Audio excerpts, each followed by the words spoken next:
What's going on? DMV fanatics, DMV nation, film watchers out there, run game connoisseurs. I'm gonna use that term. You know what I'm saying? Like we're gonna analyze Jonathan Taylor's performance against the Denver Broncos and what the Indianapolis Colts were able to do up front to dominate this game. They did a lot of like H-back split zone action, and they're going to do that on this play. So this is actually more of a receiver, like a slot. And he's going to, get you your split here. And they're going to get such a great push upfield. Now that front side defender, could have made a play if he had come down a little bit more flat, but he does an excellent job of really just reading his keys. They get a good push and they're going to get a good double, get to the second level, and he's just going to bend it back to where the hole is open. So, yeah, this was an excellent run play by the Colts here. So they do a good job of window dressing. So you see that motion up top. Now what they're going to try and do is have a H trap. I think it's like a GH trap right here, right?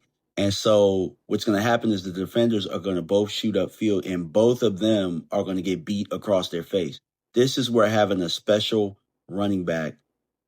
This is special right here. This is like not your guy that's just serviceable that can, if the line is good, then they can get their job done. Like sometimes you need a guy that's going to make 1, 2, 3, 4 or 5 people miss. It's 5 actually, because he made the first guy miss and then get off to the races. Sometimes you need that, man. And the Indianapolis Colts, it seems like in the run game, they have a little bit of everything that you need. So sometimes when you have a guy or running back there that you believe in, it allows you to look better sometimes when they bail you out. And it makes you want to do your job that much better. And that's what the Colts do here, man. This is just an inside zone here. That backside cut right here, that's A1. And if you give a guy like Jonathan Taylor a crease or a lane, he's going to make you pay throughout the course of a game. And he does there.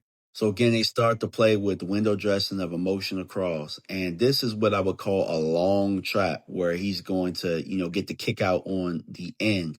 They do a good job of blocking down and creating that crease. Now they try and get the push, but they don't get to the goal line, but it's still an effective run.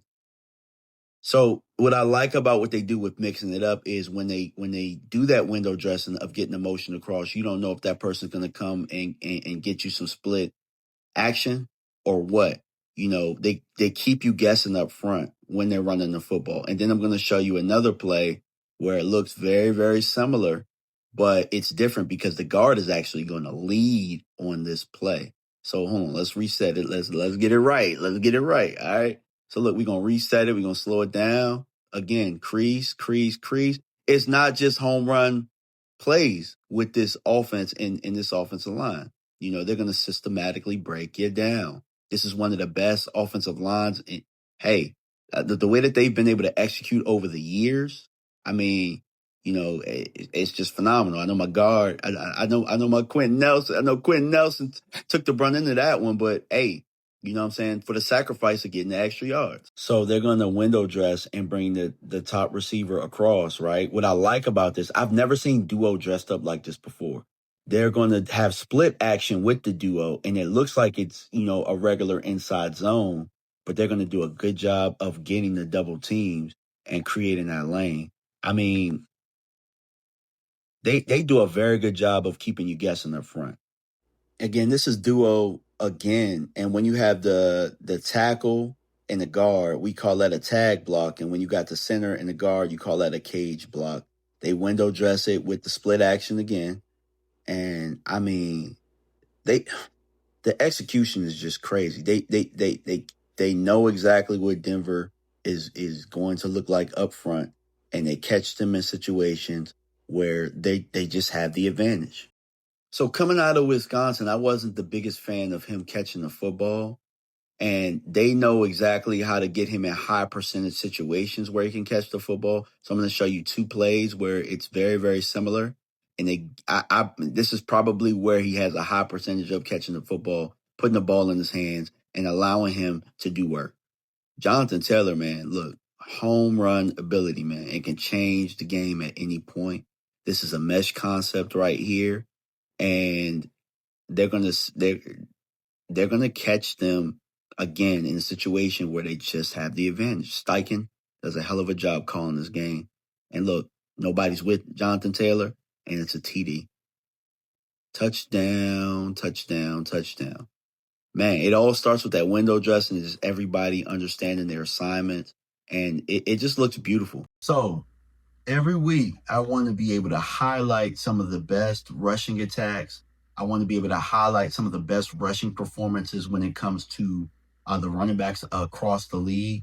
And I felt that Jonathan Taylor not only stood out because he had the highest rushing total out of the week, but I know that Indianapolis, throughout time, they've done an excellent job of creating a run scheme, no matter who's the offensive line coach, no matter who's the OC.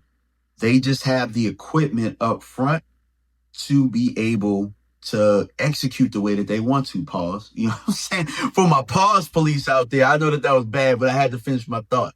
All right. Yeah, I'm grown, damn it. It don't matter. All right. But I think that sometimes when you have a dominant run game and that is your identity, it's a little bit of both. And I think that in the NFL, I think that it is very important to build what you have up front as far as the line goes, but adding the cherry on top with having a running back that can bail you out of situations like I showed you early on, it definitely helps.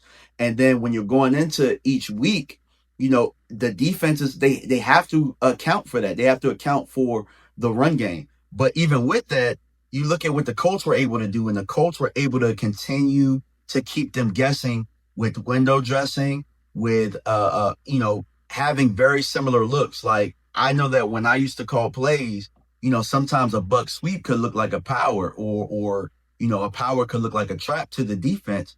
And it's a total different play, but the look and how it could be set up can keep you guessing up front. And depending on how fronts go, you can attack. And I think that, that's what Indianapolis did against Denver in this game. And I was thoroughly impressed with, watching the clips, watching the plays and how it happened. And I know that Denver did a good job of also stopping and having a lot of 1-yard situations.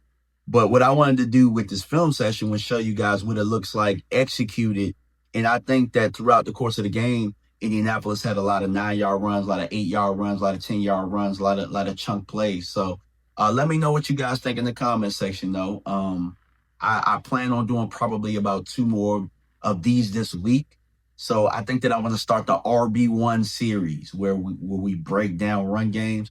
And I kind of want to be the Dan Casey of YouTube when it comes to breaking down what teams did. And because I find it fascinating. And for the people out there that want to learn, we're going to do this. But I appreciate y'all for stopping by. Run game, RB1 mindset. We out. Peace. Turn the pressure up. I don't quit. I don't fold under pressure. I'm the best. And I know I'm the best. And you know I'm the best.